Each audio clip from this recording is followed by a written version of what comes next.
నాన్న ఇంటికి వెళ్ళి కార్డు తీసుకురమ్మని చెప్పాడు. తీసుకో అక్క, దీంతో హాస్పిటల్ బిల్లు కట్టు.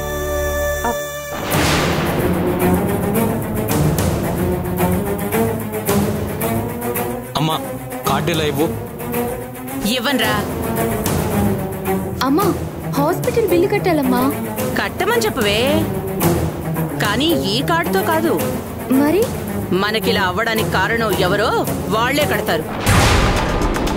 నాన్న బిల్లు కట్టమని చెప్పాక మధ్యలో నువ్వెందుకు అడ్డం పడుతున్నావమ్మా? మీ నాన్నకి మంచితనం ఎక్కువై మైండ్ పాడైంది కాబట్టి. ఇకపై మీ నాన్న షాపు కూడా వెళ్ళలేడు. మరి ఎలా బతకాలో అర్థం కావట్లేదు. ఇప్పుడు ఈ బిల్లు కట్టి మనం ఇంకా నష్టపోవాలా? ఇదిగో ఇక్కడ నించున్నారే సత్యం అన్నయ్య గారు, ఈయన చిన్న కొడుకు కదా యాక్సిడెంట్ చేసింది. చేసినాడు జైల్లో కూర్చున్నాడు.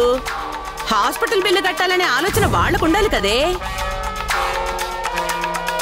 కుదిరినప్పుడల్లా హాస్పిటల్కి వచ్చి బాగున్నావా ప్రకాశం, ఇప్పుడు ఎలా ఉంది అని తీయగా పలకరించడం కాదు, ట్రీట్మెంట్కి అయ్యే ఖర్చును కూడా భరించాలి.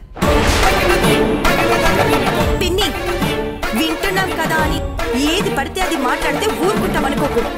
ప్రతి దానికి ఒక హద్దు ఉంటుంది. నీ సోది వినడానికి నేనే సిద్ధంగా లేను. బిల్లు కట్టించి మీ నాన్నకి హాస్పిటల్లో ట్రీట్మెంట్ ఇప్పించగలిగితే ఇప్పించు. కుదరదంటావా అని ఏ గవర్నమెంట్ హాస్పిటల్లోనో చేర్చి ఆయనకి నయం అయ్యాక ఇంటికి తీసుకురా, అంతే. మా నాన్నకి ఇక్కడే ఇదే హాస్పిటల్లో ట్రీట్మెంట్ ఇప్పిస్తా. బిల్లు కూడా నేనే కడతా. నీ దయా దాక్షిణ్యాలు అవసరం లేదు. కట్టు మరి, నేనేం చేతులు పట్టుకుని ఆపట్లేదే. ఇది ఒకసారి పట్టుకోండి. అక్క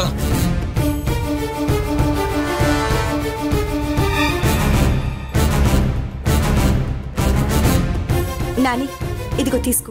అక్క వద్దక్క. తీసుకోమంటున్నాను కదా నాని, వెళ్ళి తాకట్టు పెట్టి డబ్బులు తీసుకురా. అక్క వద్దక్క.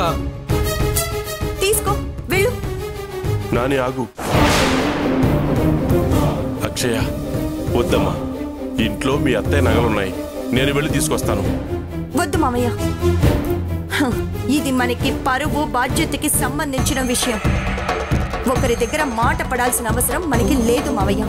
మీరు దాని గురించి ఏం ఆలోచించకండి. నాని, నువ్వు వెళ్ళరా. అలాగే అక్క. సోము అంకుల్ పదండి.